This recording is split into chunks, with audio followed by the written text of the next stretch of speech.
Good evening, and welcome to the 2014 induction celebration at the Hall of Fame. As chair of the Board of Governors, it's my privilege to honor tonight Mr. Michael Collins and Dr. Newel Perry as our new inductees. We've come a long way since the Hall of Fame was established in 2002.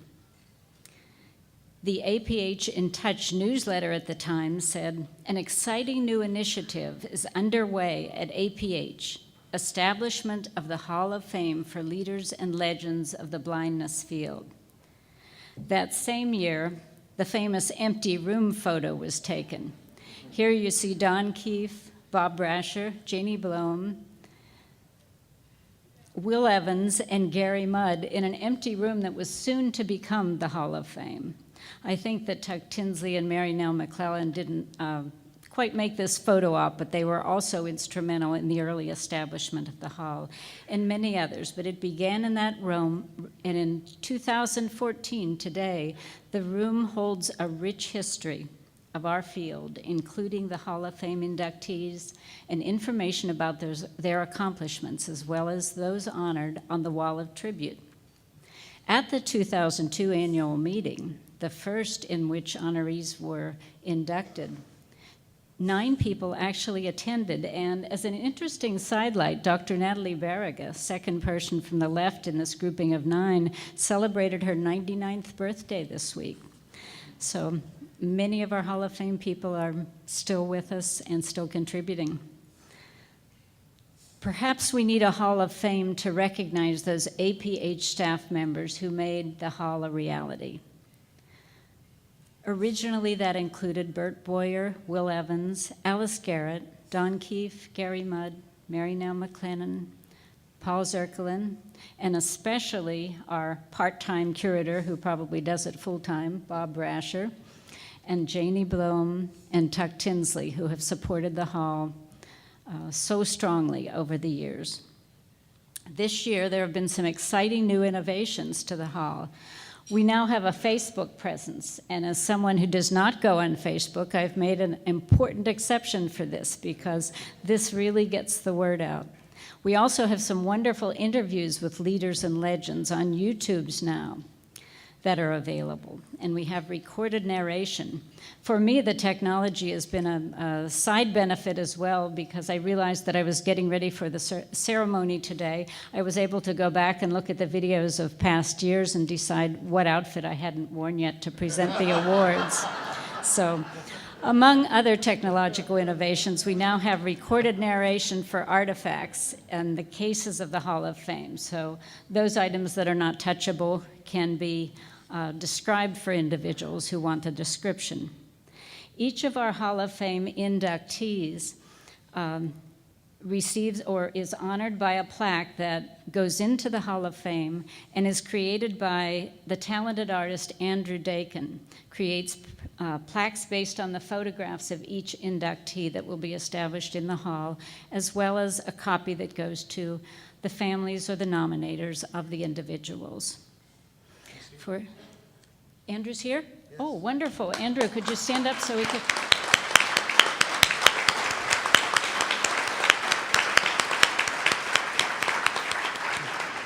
And thank you, Andrew, for your talents and for sharing your excellent work with our field. For a number of years, Dean and Naomi Tuttle also wrote a biography of each of the inductees, and 2 or 3 years ago they decided that they were ready to retire from that role, and therefore, in past years, for more recent nominees, someone who has known the individual, often the nominator, develops the biography that will be posted on the Hall of Fame website. This year, Stuart has written that biography for Newel Perry, and Marianne Riggio, the nominator of Mike Collins, has written the biography for Mike. Thank you both for doing this. Okay. So we thank APH for making a home for our history. The Hall of Fame has become a treasure for our field. And I would also like to acknowledge the work of the governing board, which I've chaired for the last several years, including, of course, Bob, Ann McCuspy, who serves as our secretary, Janie Blome, who serves as our treasurer, Jim Daramek, past chair, non-voting member, and chief in charge of fundraising, I think. Jim has done a wonderful job of helping to support the hall through a variety of means. Billy Brookshire from Texas, Mike Cole from California, Craig Goodrich, California, John Maxon from California also? You never know with John. He's Roseanne Silberman from New York, who's with us tonight, and Diane Wormsley from North Carolina and transition to Pennsylvania. So thank you to all the board members who have worked so hard. Consider nominating a candidate for 2015. Very soon, if not already, the information about nomination procedures is being posted, and we welcome nominations. I think as I finish my term as board chair, the only part of this role that's not difficult for me to give up is the struggle to make a decision when we always have many outstanding nominees and need to decide among them which two individuals will be inducted. But we want those nominations, and we really encourage you to consider someone who has really been an extraordinary leader in our field and is indeed a legend in the field. So Bob, I think you wanted to share a few words before we get on with things. Thank you. Just a brief infomercial about the wall of tribute that's found in the Hall of Fame. If we could show the wall, that would be terrific. Oh, I'm getting bald.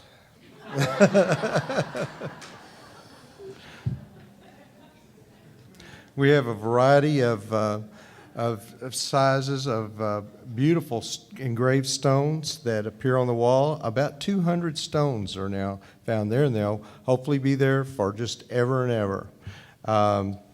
If I thought I would just show you some recent stones from the last couple of years so you could get the flavor of the variety.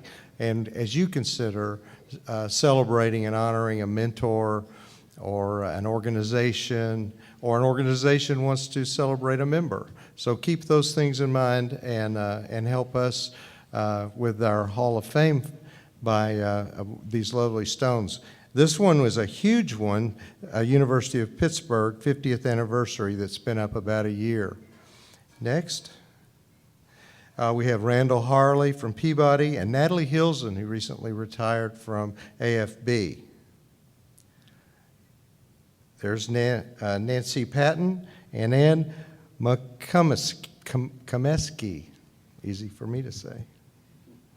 Robert Oots and Fran Wonders. Honoring Mr. A. Frank Alexander and Michael Gandy and Allison Smitherman. You can see there's a variety of sizes that are available. Ariana Petrie and Susan Dussenbury. This one was done by her husband. Lulu Alonzo, teacher, mother, wife. She cared completely. And those who knew her knew that. And this one was given at a surprise party just this past weekend. David Liu, voice and face of the Seeing Eye for 38 years. And here is a really special one on her retirement. Her friends from all over the country presented her with this stone. Jane Erin, teacher, advocate, professor, author, friend, walk quietly to hear the footsteps of others. So true.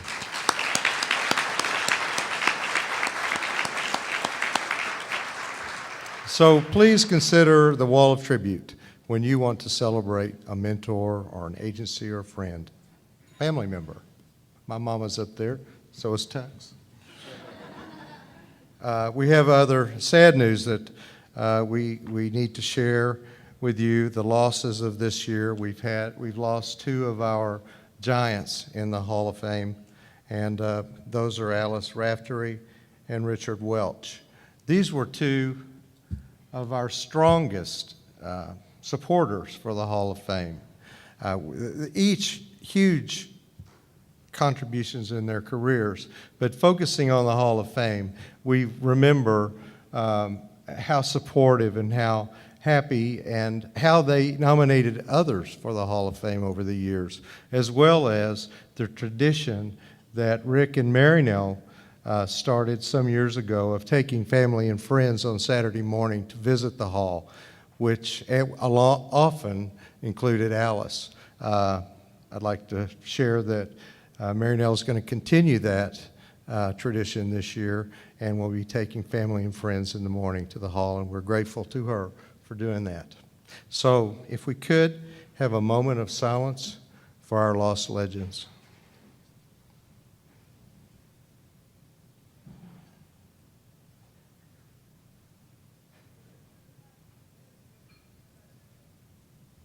Thank you.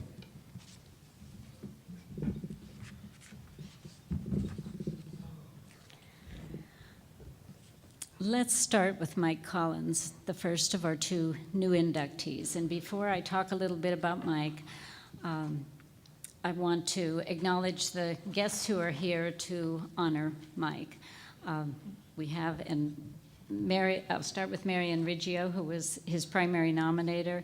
And if I don't get your title quite right, Marianne, forgive me. She's the coordinator of educational leadership and some other things at Perkins School for the Blind. And Aubrey Webson, who's also here with us to celebrate Mike's award. And Aubrey, we heard, is now United Nations ambassador to, help me with this, Antigua, as well as being the director of Perkins International. So he's a busy fellow, and thank you for making the time to be with us, Aubrey. Also, we have Dorinda. Dorinda Reif is here for many reasons, but among those to honor Mike. Dorinda is superintendent of Perkins School. We're glad that you're able to be with us as well. And then Mike's plaque will be received by his wife, Linda, and his son, Tom, is also with us, and we're very pleased to hear that. I was speaking to Tom earlier, and he said that he started out in the field of deaf-blindness and is now a policeman. I don't know whether there's a cause and effect relationship there or not, but we're very, very pleased. And did I miss anyone at that table who was... Oh, okay, I'm sorry. I didn't get a chance to talk with you. And Dave, are you also... part of the Perkins team. Thank you. I didn't get a chance to talk with you, but welcome, and we're glad you're here. It's a privilege to introduce Mike Collins, who is an extraordinary contributor to services for people with deaf-blindness and for people in underserved countries internationally. This year's selection of the two inductees was a challenge, as it is every year, but Mike was unique. His career focused on the needs of children and adults with deaf-blindness, truly a low-incidence group within a low-incidence group. Beginning as a teacher of people with deaf-blindness at the Colorado School for Deaf and Blind, he then became an educational consultant for the Midwest Regional Center for Deaf-Blind Services, state deaf-blind consultant in Michigan, and supervisor of the deaf-blind program at Perkins School for the Blind in 1978, project director of the New England Center for Deaf-Blind Services, and then co-founder of the National Coalition on Deaf-Blindness. He was vice president and president of Deaf-Blind International. As director of Hilton Perkins International, he influenced the lives of people with visual and multiple disabilities in more than 63 countries, and his international work was expanded by his participation as a board member of the International Council for Education of People with Visual Impairments. Nominator Marian Riggio stated about his international work that his formula for successful programs was based on nurturing local control and ownership. It's especially an honor for me to induct Mike into the Hall of Fame because I knew him a little as a colleague. I remember him because he was effective in mediating solutions. In the late 90s, we were both part of a group of professionals who developed a national training plan for personnel requested by the Office of Special Education. The NPTP, which became colloquially known as the No Pink Toilet Paper Project, involved successive 1 or 2 day meetings with professionals, many of whom were university personnel. You won't be surprised to hear that the discussions were occasionally contentious. I remember Mike's style early on, while others wrestled with detail and expended our energy mounting on our soapboxes. Mike was fairly quiet. And then the conversation began to reach a peak, and the stress points emerged, and we would hear Mike's unforgettable deep voice reframing our dilemmas and revising them with the sound of harmony. Suddenly, solutions would become evident, and we would start working as a team again. That's the kind of person he was. Mary Ann mentioned the same quality in her letter. He was a quiet man who knew how to listen to many diverse opinions and synthesize them into thoughtful practice. He was a leader and advocate who, through collaborative and supportive conversations, encouraged people to create new and innovative programs. Bernadette Cappan reflected on a trip to China she took with Mike. Collaboration is what I remember. Mike always had good ideas and shared them without any ego. It was not about him, but rather what we needed to do for principles. And Steve Rothstein recalled the same quality. Mike is a rare individual. He took his life's work seriously, but never himself. There were very few people in the world that are part of the founding of a field, and Mike is one of them. Although Mike died in 2008, he left a legacy of services that will continue to influence people with deaf blindness and those who are members of underserved international communities. It's an honor to welcome Mike as a new inductee to the Hall of Fame, and we're especially pleased that Linda is able to be with us to receive the plaque that will be placed in the Hall of Fame, or the one that she will keep. So Linda, would you come forward?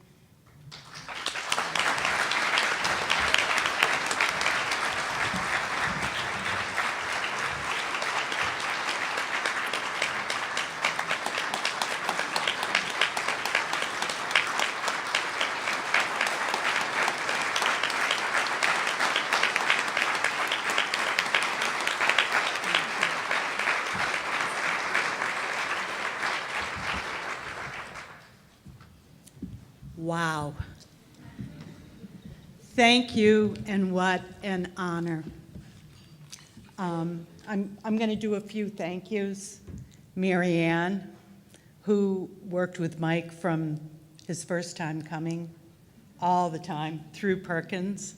I want to thank Steve Rothstein and Bernadette Cappan for writing letters of nomination, for the nominating committee here, for selecting Michael. And I want to thank the APH folks, Bob, Jane, Betty, Barnes, who made arrangements so Tom and I could be here. And I'd like to say that our daughters, Elizabeth and Stacy, are here in spirit. Thank you, Perkins, for sponsoring the bronze plaque of this most good-looking man.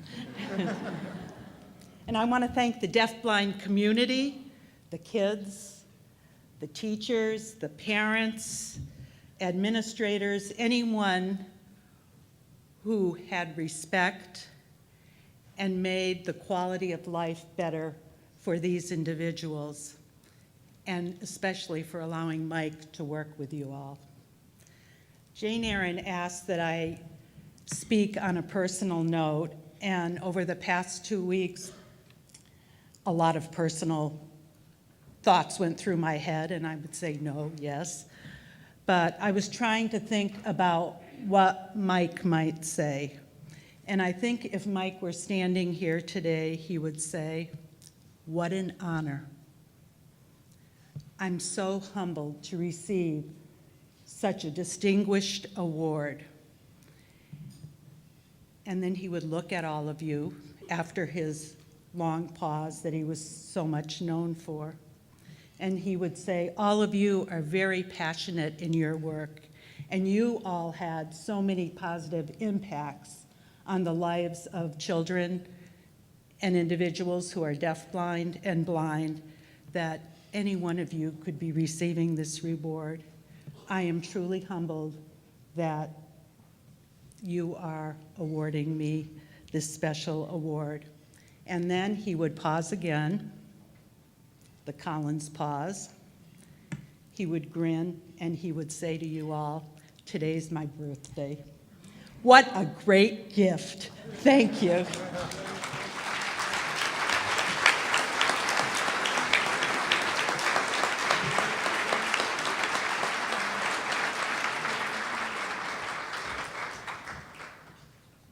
Mike would continue saying, "I am one lucky man.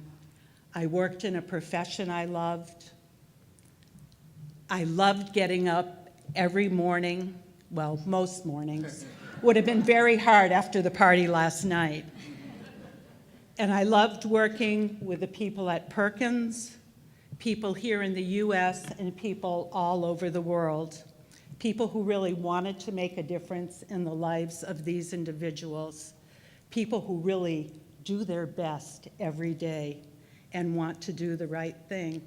Mike was very passionate about his work, as Jane indicated, and any of you who knew Mike knew the passion for his work. And I was thinking of accomplishments, and we tried not to talk too much about our work life when we were home, because we were both in the same field.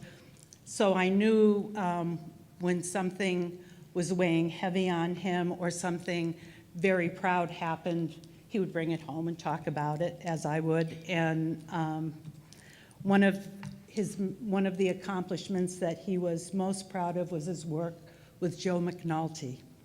He came home one night very quiet and pensive and started talking about funding for deafblind services and how the funding was going to be folded into funding for severe. Mike said, "This can't happen. The deafblind community would definitely be hurt." And he kept doing, "What can we do? What can we do?" Well, the next morning over coffee, he said, and I can hear him now, "I know what we can do. We have to fight this. We have nothing to lose if we fight this. And if we don't, we have everything to lose."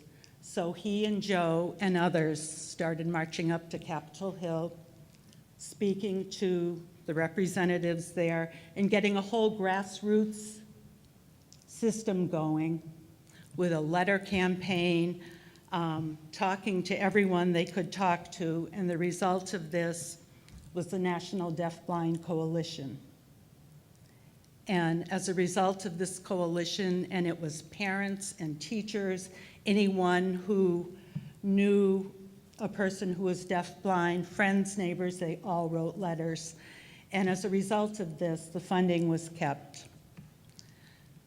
Mike was very proud of this, but he learned a lot from it. And what he learned, and I remember him coming home and saying, "Government can and does work for the people, and that a few people working together can make a big difference."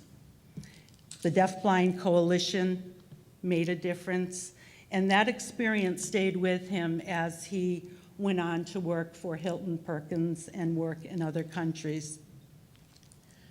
I just have a few more comments. If there was anything Mike was more passionate about than his work, it was relationships. Family, friends, colleagues, and faith were really at the core of his life.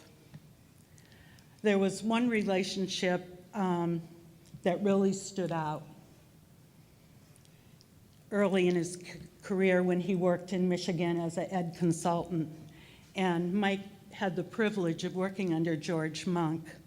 And Mike often talked about George being a great mentor and attributed many of his supervisory and leadership styles to George, to really listen, to let people try new ideas and initiatives. Some might work, some might not, but if these people were really passionate about it and it was beneficial to children and others, then let them try it. And the other thing he learned was sometimes you have to make a unilateral decision, and that's difficult to do. Mike did have an uncanny ability to sit in a room, listen to a lot of people talk, a lot of ideas, and summarize it in just a few words. And I can hear him saying to me now, "Okay, wrap it up." So I would like to quote Mike. It was something he said in a Deafblind International presentation. And at that conference, he was talking to teachers, leaders, parents, administrators, but he was also including in his thoughts all the deafblind individuals and everyone who supported deafblind children in any capacity. And he was talking about all of you. What he said was, we should be proud of who we are. And we should joyfully celebrate what we are accomplishing. Thank you.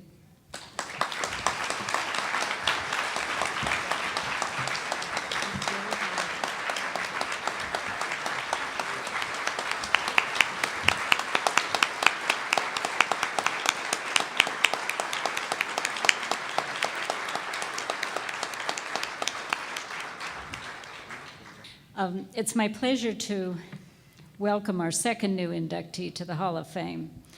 And I'm going to be only fairly brief on Dr. Perry simply because Stuart Wittenstein, who was the nominator and probably the person who knows more about Dr. Perry right now than almost anyone else, he researched his life so carefully, is going to be so much more informative. Also because both Dr. Wittenstein and I recently retired, and it makes me feel very old to realize that Stuart was my student at University of Texas. It's hard enough to retire yourself, but then when you see your students retiring, so he can take over. Okay, Dr. Newel Perry became blind at age 10 in 1881, and even though we don't have a lot of written materials from him, one of my favorite stories about him I found on the internet, in which he was interviewed in 1956 and remembered this memory from age 10, soon after he became blind. He said, "When I started to dress myself, everyone around me was elaborating at great length at how wonderful it was that I could do this thing or that thing, largely, I think, to make me feel better. When they handed me my shoes, 2 or 3 people said, 'Oh, you mustn't do that. You'll have to tell him which foot to put that on.' Of course, I put it on my foot myself." This recognition of the limited expectations that sighted people had for those who were blind became the core of his later work. Not only was he an advocate, mathematician, innovator, philosopher, teacher, and mentor, but is also regarded to be the father of the organized blind movement in the United States. And his spirit and his endeavors motivated many people who were blind to advocate for themselves and to regard themselves as productive members of the workplace.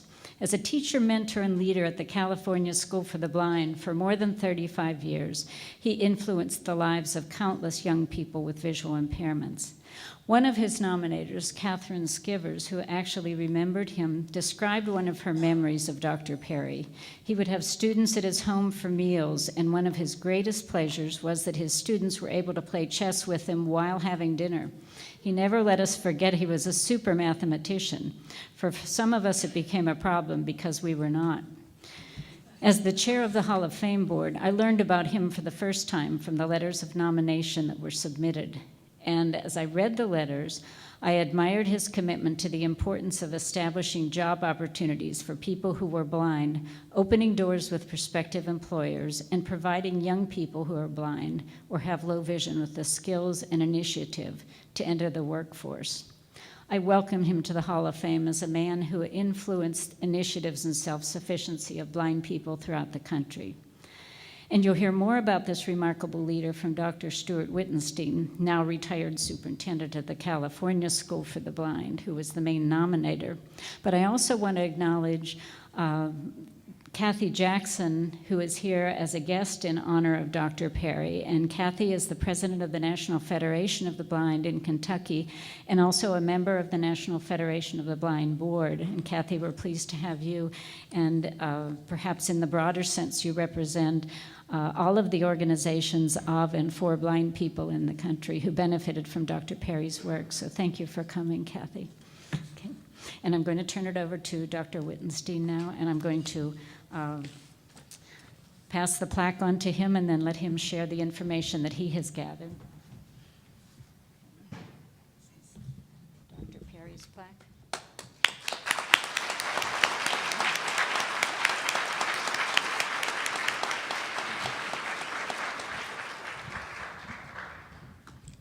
Thank you, Jane, and thanks to the Hall of Fame committee for selecting Dr. Perry for this great honor, and thank you, Kathy, for being here to represent the president of National Federation of the Blind, Mark Riccobono, who couldn't be here himself tonight.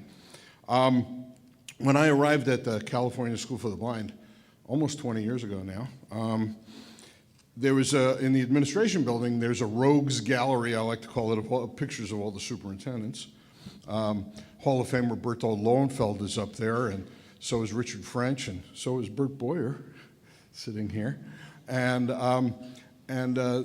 know, there's quite a rich history at the school. And but in the library, there was a portrait I didn't recognize, and I asked our librarian who that was, and they said, well, that's Dr. Newel Perry. And I said, well, who is Newel Perry? And she said, well, he worked here in the early 1900s, but I'm not really sure. And we had a community advisory committee that had in its makeup the president of NFB of California and the president of the California Council of the Blind. The president of NFB of California at the time was the late Jim Willows, and the president of the California Council of the Blind was Catherine Skivers, who Jane quoted just then. And they both told me about Perry's Boys.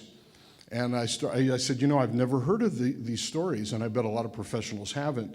And they said, well, you know, the folks in the organized blind know these stories. And I thought this was a story that needed to be told. And I started doing research, and the more I did the research, the more I wanted to tell the story. And so I told the story to the Hall of Fame governing board, and here we are tonight. In Dr. Perry's nomination, we have letters from Dr. Mark Maurer, who was then president of the National Federation of the Blind, and letters from Catherine Skivers, and a letter from Bill Gary, who is an engineer at Smith Kettlewell, who is a blind man whose father was one of Dr. Perry's boys. If we could put up the slides now, thank you.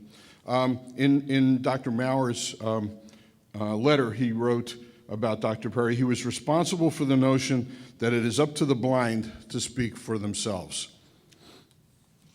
He, as you heard, his stories of being a child and having people react to his blindness had a lot to do with his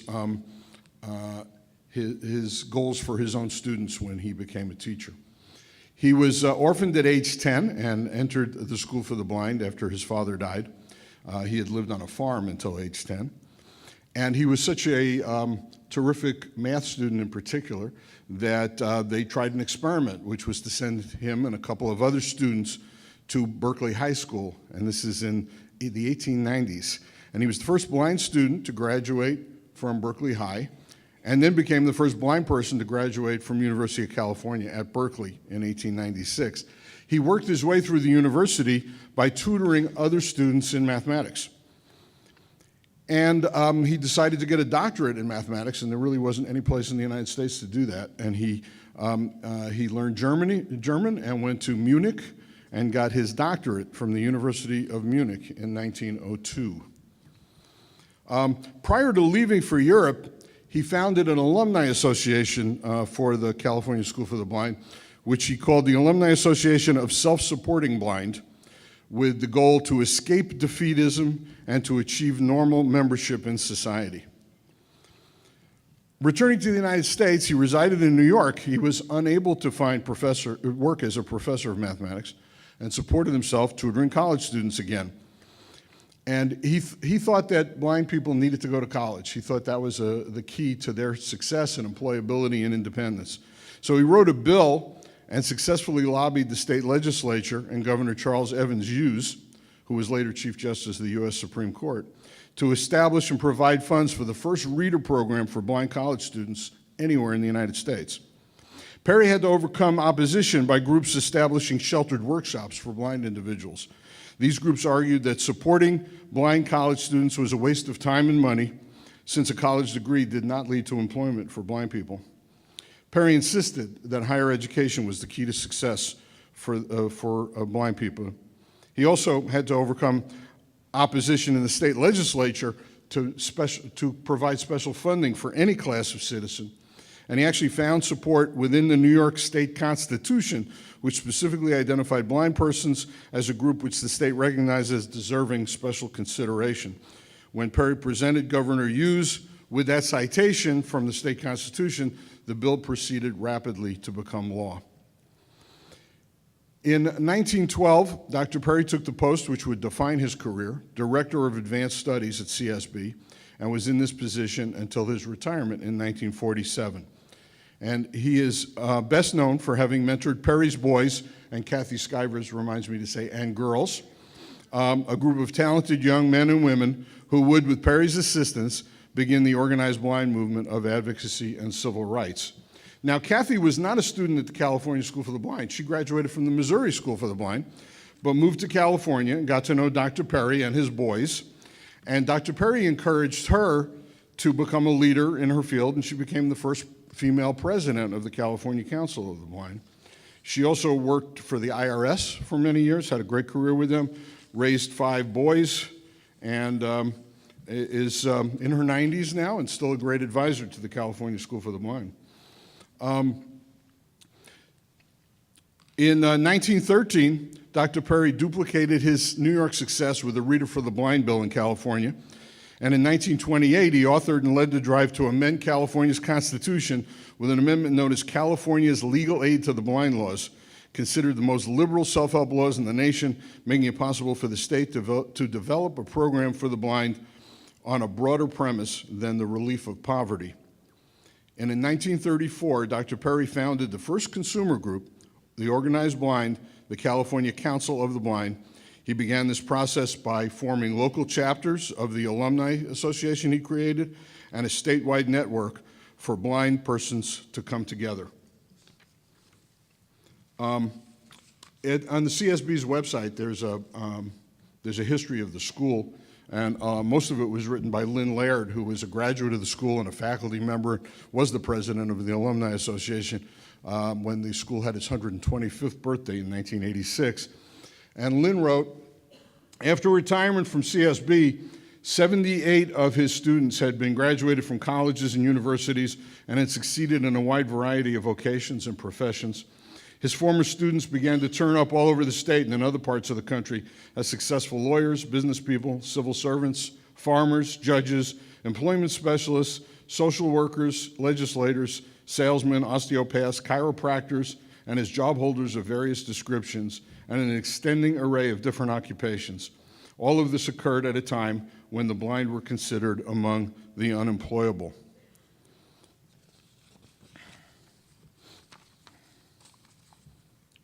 A few months before his death, which was on February 12, 1961, at the age of 87, he created the Newel Perry Foundation for the Blind, which continues to this present day, named after his beloved wife. They did not have children of their own. Their legacy is the organized blind. And the purpose of the foundation is providing long-term, low-interest loans to young men and women who are blind and seeking to go into business for themselves. And he left the bulk of his estate to that foundation. In the writings of others, he was described by Lowenfeld as our beloved leader of the blind in California. In Matson's book, he said he presided as mentor and godfather to the organized blind movement. Mark Maurer wrote, the one person who most directly set the stage for the blind of this country to collectively assert their civil and consumer rights. Perhaps his most famous student, Jacobus Tenbrook, who was the first president of the National Federation of the Blind, said this was part of his eulogy, which, by the way, the whole eulogy is quite an amazing work, and you can find it on the internet and on NFB's website. Tenbrook wrote, more than any other person, it was he who taught us that the blind can and must lead the blind, and the sighted too, when dealing with the problems of the blind. More than any other person, it was he who made us aware that to go unorganized was to remain disorganized, that only through concerted action can the blind hope to convert and enlist the power of government and to defeat the thoughtless tyranny of public prejudice and opportune ignorance. Now, as Jane pointed out, we have this great interview from the mid-'50s. One of the wonderful things about the internet, you start doing this research and you come up with stuff you never knew existed. This was hand typewritten, scanned in, and it's part of the University of California library, and never would have known it without searching the internet. But there's so many wonderful stories and anecdotes and quotes. It's hundreds of pages long. I just clipped one that I thought really spoke his voice and his philosophy to me, anyway. What he wrote was, in most homes, the blind person is discouraged from doing things. Well, my dad always wanted me to be careful. I mustn't go here or there. I must stay away from the well and all that sort of stuff. Of course, that stimulated me all the more to go. I think my chief merit was that I never felt bound to do what he told me. In a little while, they gave it up. They quit telling me I should do this and the other because they saw me do it. After a while, it got so they could tell me there were some horses out there in the barn hadn't been curried this morning, and I would go out and curry them. At first, they wouldn't have dared let me go to the barn alone around the horses. So I always advise blind children not to obey their parents because they never get anywhere if they do. The only ones that acquire the ability to get about are the ones who simply go and do it, which is always against the advice and instructions of their superiors.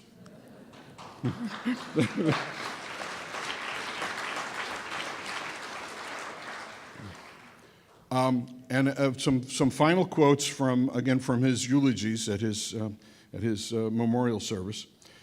Tenbrook wrote, more than any other person, it was the doctor, and that's what his students call him, the doctor, who implanted and nurtured among the blind in California the sense of common cause, the spirit of collaborative effort in seeking solutions to our problems. And Archibald said he had a lifetime habit of giving little heed to what he was told he could not do. So Newel Perry is considered the father of the organized blind movement. Perry's boys were empowered by his teachings, and now a century after Perry began his 35-year career at the California School for the Blind, blind persons are setting the agenda for their own future, thanks to Perry's influence and mentorship. You know, we say a lot about teachers never knowing exactly how far their influence spreads. Here's an example of a teacher who had quite an impact on quite a lot of people. Dr. Perry's accomplishments as an educator and advocate are being recognized today by his induction into our Hall of Fame Leaders and Legends. Thank you very much.